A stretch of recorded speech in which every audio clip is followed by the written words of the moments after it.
I'm going. Sansia straightened her shoulders. I'm a cop. They killed my brothers, and they killed civilians in my precinct. I want them stopped. I nodded at her, then turned to JJ. A lot depended on him. He'd carry half the team. He grinned at me. So, are we through talking, Whitey? A laugh ripped through the crew. Phil shifted his feet. All right, Bog Hopper, he said. But this is outside the contract. I want double time, and I'm filing a grievance. I hate you, Phil, I said. We split into teams, and Phil's team headed off, toting their Boris bomb. I took JJ and Sansia with me, and we headed up for the gas main. Several times we heard harsh, guttural calls echoing through the underground, and once we heard distant screams, mercifully cut short. The Shadalka and their demon allies were busy. I could only hope it wasn't my people. As promised, we found plenty of hose and hooked it up to the pipeline. I looked at Sansia. Wait 15 minutes, then turn on the gas and head for the surface. Hopefully, all the bad guys will be heading down. She gave me a weak grin. You know, if we get out of here, I'll buy you the biggest, coldest beer they make. I smiled back, wishing I'd felt braver. What will you be drinking?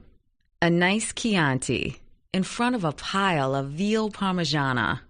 He'll be there, JJ said. He's Irish. They don't eat well. You just gave him all the reason in the world to live. See you. I shouldered 2 rolls of tubing and wrapped my flashlight in layers of shirt to cut the beam to minimum. Later, JJ added, piling up another 2 rolls of hose. Good luck, Sansia whispered. We headed down. Every shadow held menace, and even in the well-lit sections, we felt naked and vulnerable. JJ's hose slowly unrolled behind us. When it reached the end, we hooked it to the roll I had. JJ looked at me. I'll go on with you, man. I shook my head. No point to it. 1 man will do for this. You sure? No, but it sounded good. See if you can catch up to Sansia. I'll see you later. How you gonna get... JJ, you're a good man. Get topside. You too, Whitey. He gripped my hand hard, then turned and headed back up. I let the hose unroll behind me as I descended the spiral stone staircase, using my flashlight sparingly until I reached the death chamber to the beachhead. There, I was stymied. The chamber ahead was occupied. Gator faces and ape faces filled the room, their hoarse bellowing echoing from the walls. The ones you have found are not enough, Mendeleev's voice shouted over the din. We need more blood and souls. The gate is only open a fraction. We must send our scouts back to the subways. Something shouted back in a language I could not understand, but the sound raised the hackles on the back of my neck. No! There is no time to look for the sewer rats. We will derail a train and use the passengers. Now! I looked about wildly, but there was nowhere to hide in the long sloping corridor. A dull boom sounded above me. I checked my watch. Phil was early. Hopefully, Asia was collapsing the other tunnel with the mole. I heard consternation in the hall ahead. I had to take the chance. I crept forward, the hose trailing behind me. It took everything I had to approach the entrance. Ape and gator demons had crowded to the far end. They were growling and looking at the third passage. In the midst of them, I spotted Mendeleev, incongruously dressed in a business suit. A moment later, a flood of dirty brown water cascaded over his feet. "Seal the entrance!" he shrieked, pointing frantically at the huge bronze doors. Ape and gator faces seized the doors and struggled to close them in the face of the onrushing water. I plunged across the room, avoiding the slaughtered corpses, and horrified to see new ones laying sprawled about, victims who died in our place. A hoarse voice bawled behind me. I'd been spotted. I fled down the hall over slick stone. Ahead stood another set of doors. The salesman must have known his stuff, as the hose played out just as I slid into the biggest underground chamber I'd ever seen. I turned and leaned against the doors.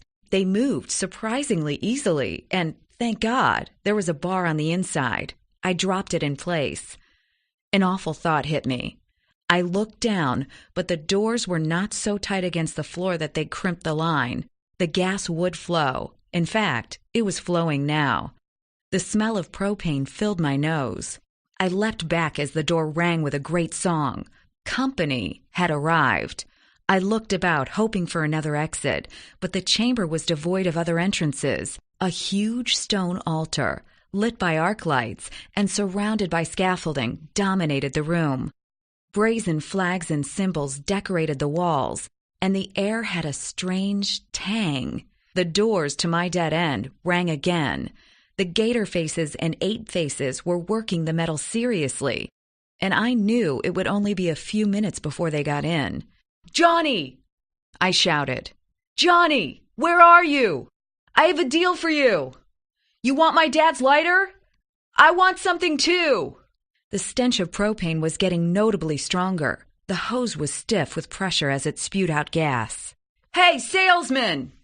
I shouted. "Where are you?"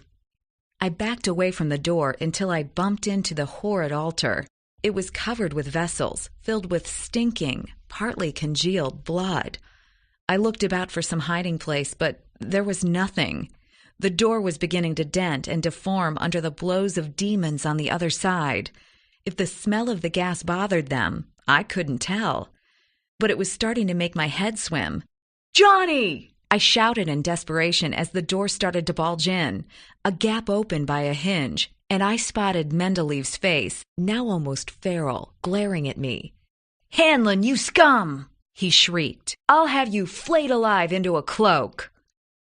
A high-pitched cackle sounded over my head. I looked up to see Johnny dancing on the scaffolding above me. "Johnny is here, and he's dealing." The salesman swooped down the ladder next to me.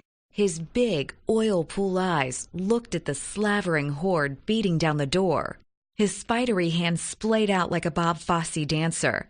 "It's your pal," he said in a stage whisper. "Want to make a sale now?"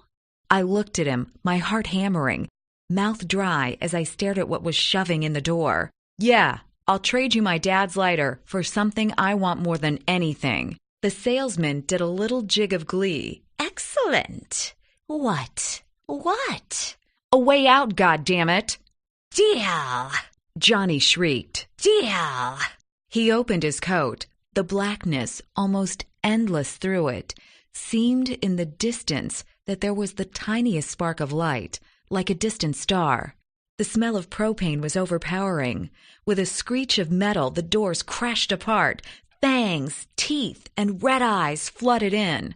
I looked at the salesman for a second, wondering what would happen to him.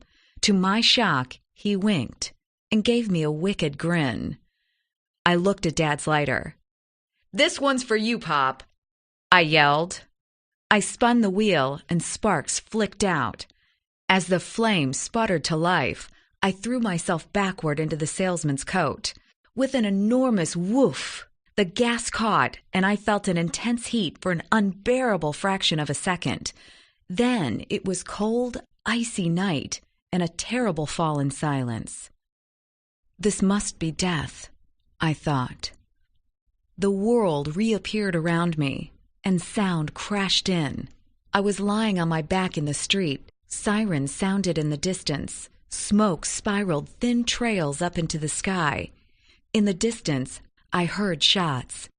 It was hard to tell if the hordes of hell had erupted into the city, or if it was just a bad evening in the Big Apple. "Kevin!" I heard a welcome voice. I forced myself up off the ground as the survivors of my dive reached me.